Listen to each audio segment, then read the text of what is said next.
Action. Cut, action. I need a clappable, don't you? Yeah, we got one of these. This would be fine. Oh, you got Right. a clap. So, Mark, tell me, what is it you want to get at this video? What I want to get out of the video is to show that it is possible when you do come out of jail to stay out of prison, because I've done it for 10 years. And it's just a situation to get help, get support that you need through the video.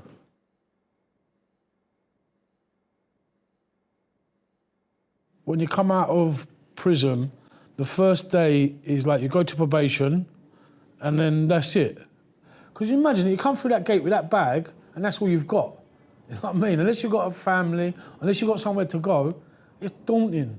They put me in a house. I'll never forget, one time I come out, I've been away 5 times. There's nothing to be proud of. 4 or 3, it went up. A year, 2 years, a 3 and a 4. And when I came out on one of them, they sent me to this place in Earls Court. They called it the Madhouse. Gone up to my room. The room's no bigger. You couldn't even swing a cat in there, right? I come out in the morning. There's police officers hiding in the shower to catch whoever's in the next. It was just drugs, core. It was rife. But they set you up to fail. That's how I feel now. Yeah, and if you're not a strong person, or if you're not a person who's got a little bit of foundation around you, you'll fall back into their use your ETS. I remember what you said earlier, and I think it's classic what you said, because I used to think that as well.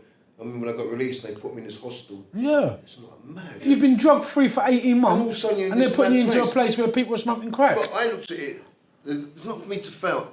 I'm going to succeed. Yeah. That's how I looked at it. Yeah. I'm going to succeed there because they think I'm going to fail. But it's daunting though, Mick, when you're in a place and there's drugs and there's crime and there's everything around you.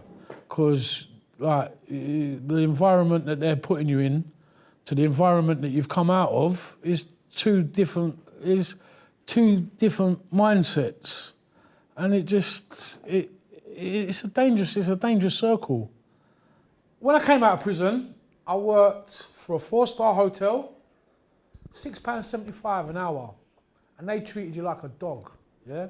They like, oh Mark, can you stay a little bit later? I'm not getting paid for it, but because they're asking me and they're the bosses, oh yeah, no worries. So I felt like a doormat there, yeah? So I left that. So one time, a friend of mine came from Holland, and I put him up for about a week, and me and Khalib, my youngest son, took him around London, showing him London. So we went over to Camden. And a friend of mine, under Camden Locks, the bridge, does orange juice. Just orange juice. As we're sitting outside this cafe, Khalib's gone to me, Dad, have you noticed something? I've gone, what? He goes, everybody used to call him Uncle Bill. Everybody's walking past with Uncle Bill's orange juice. He goes, why don't we do something like that in Brixton? I said, what do you mean? He goes, well, we can press the fruit, yeah?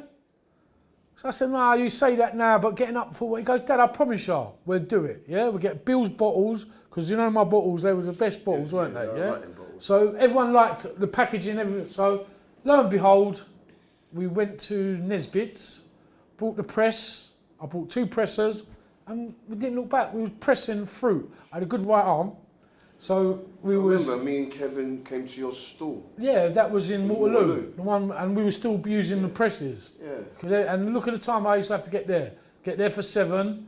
Market didn't open till 12, so I'd press all the juice from 7 till 12, squeezing orange juice.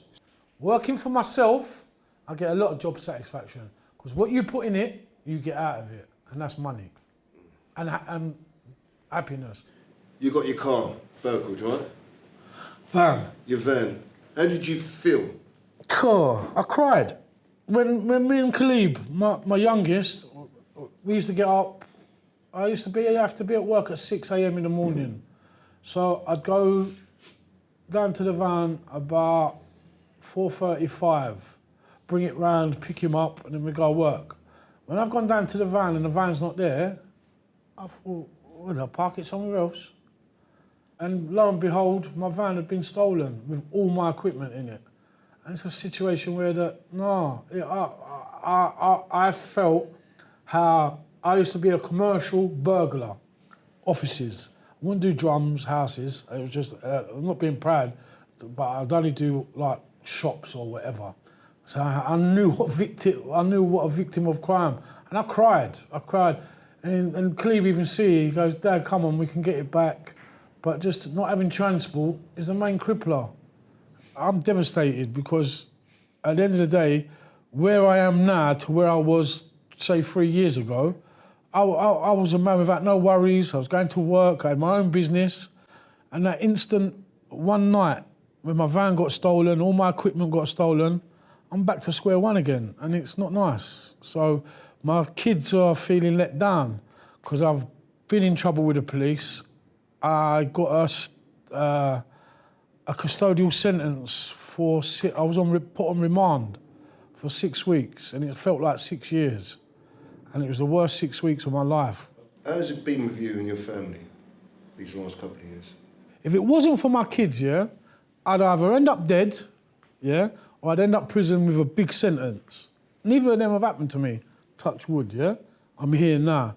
But at the end of the day, it's down to the individual. It's what you want out, like you said, Mick, and you said, what you put out there is what you get back. I had to step up to the mark. Because of my partner wasn't well and she couldn't cope, it was either the boys go into care or I had them. So I had to change my whole life for 10 years.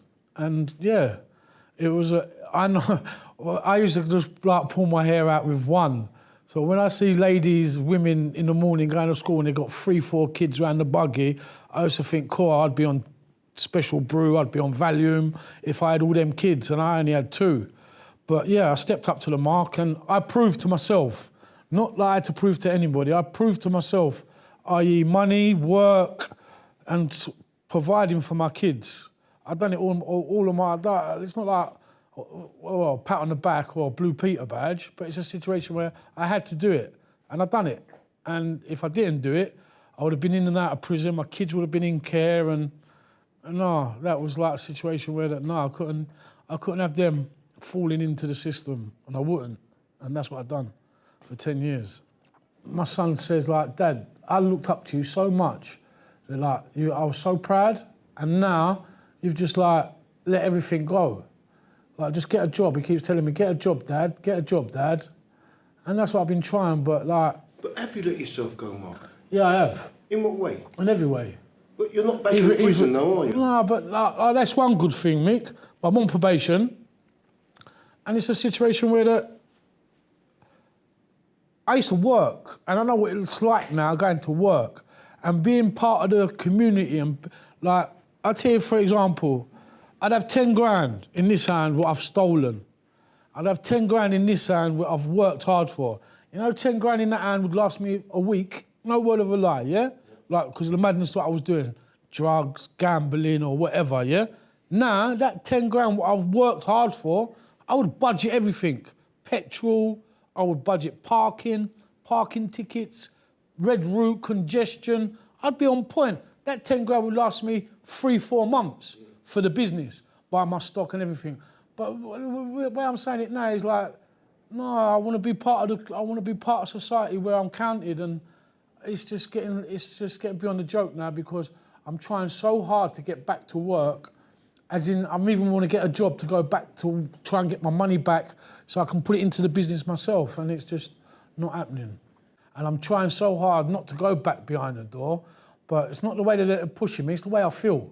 Yeah, I do feel sometimes I am better off in jail. Yeah, only for that simple mindset where I ain't got no bills, I ain't got to worry about. The only thing I've got to worry about is having a smoke. You can't even have a smoke no more because they've took that away from you.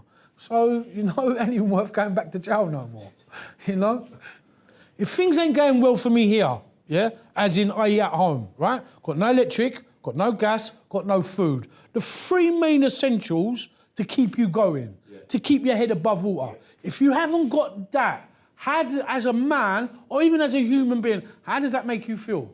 It makes me feel low. Exactly. You ain't got no self-esteem, you ain't got nothing to do nothing, yeah? But then that little spark comes in to say, I'll go out there and thieve, yeah? I'll go and get my electric money, and go and get my gas money, and get a bit of food money. Or I can go shoplifting and thief my food from wherever, yeah? But that's not the mentality that you've got to have, yeah? Mentality is that you've got gas, you've got electric, you're above. you're in front. But the way they put you into this system, nah, I think it's wrong. And it's not fair for my probation officer, because I take it out on him, and he's a nice geezer, really nice. You couldn't meet a nicer fella. And it's like, he said, Mark, my hands are tied. My hands are tied. My hands are tied.